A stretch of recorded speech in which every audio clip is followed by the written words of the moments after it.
Nung recent Blue Ribbon Committee sa Senado hearing, inamin ng dating District Engineer Alcantara ng Bulacan na siya ay once in a while, twice a week, ay pumapasok sa casino at naglalaro. Although sabi niya mga 30,000, 40,000 lang ang taya niya habang yung isang assistant niya ay natatalo ng 300 million pesos. Meron pa rin bang batas na umiiral tungkol sa mga taga-gobyerno na pumasok sa casino? As of now, all government officials and employees are strictly prohibited from engaging in any form of gambling, especially during office hours.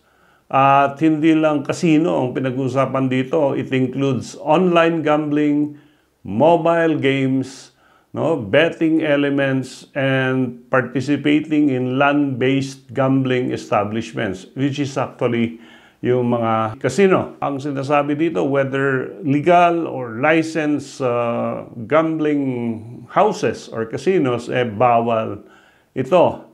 And ang violation nito is considered, it's deemed a conduct prejudicial to the best interest of the government.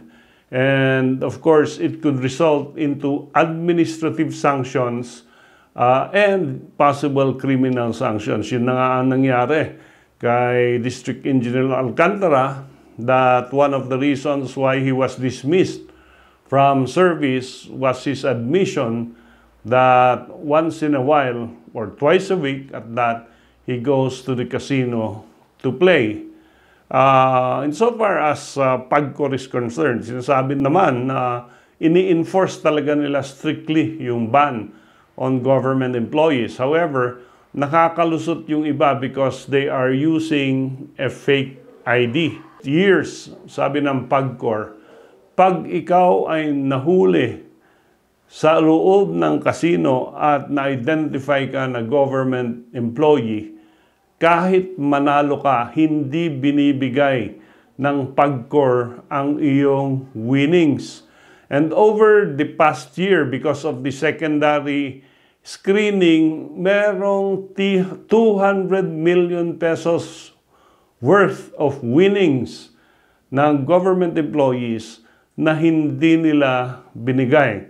So, ayan, ang isang consequence ng entering a casino at hindi ka rin pala mabibigyan ng mga winnings mo. Di bali yung talo mo kasi kukunin yan ng PAGCOR.